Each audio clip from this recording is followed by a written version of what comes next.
Hello, and welcome to episode 13 of Rivers Arcade Review. My name is Ed. This channel is dedicated to the coin-operated video games of yesteryear. Today I will be reviewing a favorite of mine, Space Invaders Deluxe. Space Invaders Deluxe was released in 1980 by Taito and licensed to Midway as a sequel to the original Space Invaders, although the attractive graphics state Space Invaders Part 2. Taito also released the game Space Invaders Part 2 in 1979, which was the Japanese release of the game. These two games are nearly identical with only a few changes. My first time playing Space Invaders Deluxe was at Laredo Lanes Bowling Center in Chicago, Illinois. Space Invaders Deluxe plays just like the original Space Invaders with a few changes. The first noticeable change is the game is more colorful than the original. The Midway version used a color overlay over a black and white monitor, whereas Taito used a full-color monitor. Another visual difference is the barriers at the bottom now show the wave number. If the wave number is 10 or higher, it shows the rightmost digit on the barrier. Space Invaders Deluxe is played exactly the same as the original game. The game includes the original 3 invaders and the mystery UFO, but also includes an extra 30-point invader and a flashing 200-point UFO. You control your ship with left-right buttons and a fire button.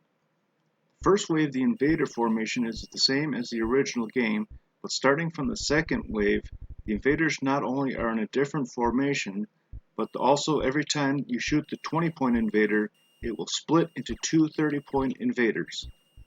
Once you reach level 3, the UFO will begin dropping reinforcements if there are less than 11 invaders on the top row. Space Invaders Deluxe has a short intermission between waves in which the last invader shot will ride on top of a UFO while zigzagging upwards, sending an SOS message. But occasionally the UFO will have engine trouble and the invader will fly upwards by itself. The original Space Invaders had a small glitch in which when there was only one 10-point invader left, the animation glitch would leave what looks like a series of exclamation points when the invader moves to the right and deleted them when it moved to the left. Space Invaders Deluxe built in a bonus to this glitch. If you are able to leave a 10-point invader as the last one, shooting it will award you a 500-point bonus. But if you shoot the bottom left invader last, you will receive a 1,000-point bonus. There is a much less known bonus in this game, in where if you destroy all the invaders with 55 shots or less, you will earn a bonus life. This may seem hard or impossible, but you can cheat the system by rolling over the shot counter, since it can only read 0 to 255 before rolling over. You can also control the score of what the UFO is by counting your shots, because the program couldn't do random numbers, so the score is based on the shot number. If you shoot the UFO on the 23rd shot, and on every 15th shot after that, you'll receive the maximum score of 300 points.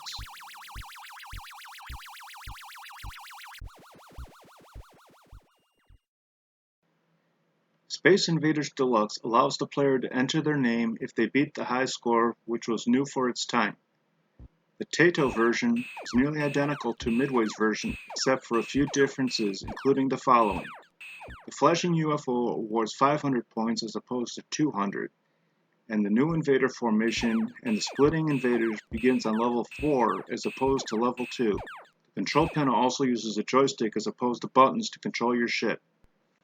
I still enjoy playing Space Invaders Deluxe as well as Space Invaders Part 2, and highly recommend playing this game if you can find it, because it withstands the test of time, and even with its simplicity, it is still quite a challenge. Thanks for watching. I hope you enjoyed it. Please remember to hit like, share, and subscribe, and stay tuned for future videos.